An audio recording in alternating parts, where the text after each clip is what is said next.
homage to Manjushri Kumara Buddha. I bow down to the all-powerful Buddha, whose mind is free of attachment, who in his compassion and wisdom has taught the inexpressible. In truth there is no birth, then surely no cessation or liberation. The Buddha is like the sky, and all beings have that nature. Neither samsara nor nirvana exist, but all is a complex continuum with an intrinsic face of void, the object of ultimate awareness. The nature of all things appears like a reflection, pure and naturally quiescent, with a non-dual identity of suchness. The common mind imagines a self where there is nothing at all, and it conceives of emotional states, happiness, suffering, and equanimity. The 6 states of being in samsara, the happiness of heaven, the suffering of hell, are all false creations, figments of the mind. Likewise, the ideas of bad action causing suffering, old age, disease, and death, and the idea that virtue leads to happiness are mere ideas, unreal notions. Like an artist frightened by the devil that he paints, the sufferer in samsara is terrified by his own imagination.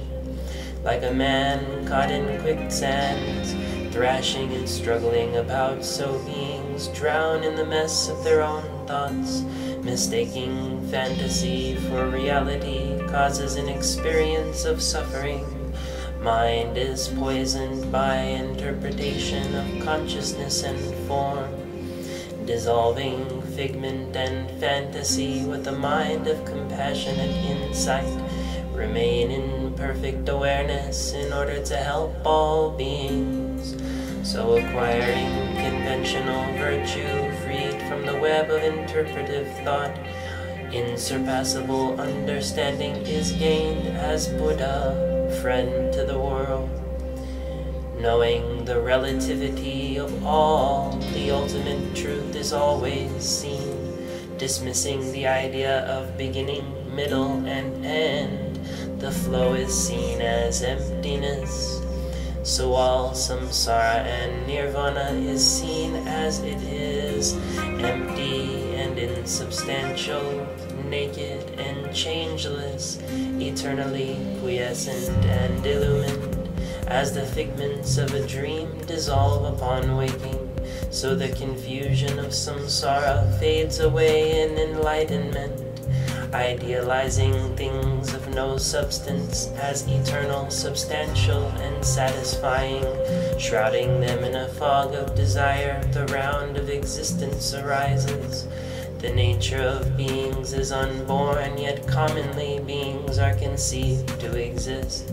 Both beings and their ideas are false beliefs.